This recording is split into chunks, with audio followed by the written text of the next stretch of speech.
caught in betrayal's web. I never thought I'd be the one to walk in on my girlfriend in the midst of a betrayal that felt like a scene ripped from a melodrama. It was a Tuesday, the kind of day where you expect nothing more than the daily grind, but I found myself standing in the doorway of a luxury hotel suite, my heart pounding in my chest.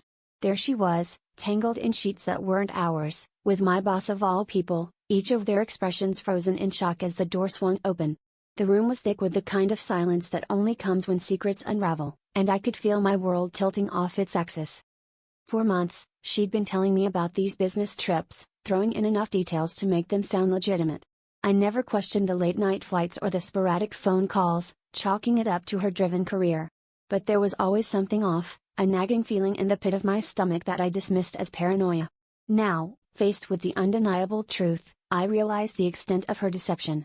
My boss, a man I respected, looked at me with an expression that was almost apologetic, but not enough to erase the betrayal etched into my mind. The confrontation was a blur of accusations and half-hearted apologies that felt like they were meant more to placate than to heal. I stood there as she tried to explain, her words painting a picture of desperation and ambition, revealing that these auditions were her way of breaking into a world she had secretly aspired to. The betrayal was twofold. Not only had she cheated, but she'd also hidden this entire side of her life, one that intersected with mine in the most personal and devastating way. My boss, caught in the crossfire, tried to justify his involvement, but his words were just noise in the chaos of my thoughts. In the aftermath, I was left to grapple with the internal conflict that gnawed at me. Was it my own ambition that blinded me to the signs? The same drive that pushed me to climb the corporate ladder now felt like a curse, intertwining my personal and professional worlds in the most catastrophic way.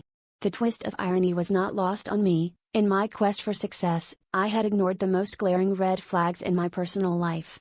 As I walked out of that suite, leaving them both behind, I realized that the path to healing would require more than just moving on. It meant redefining what trust and ambition meant to me.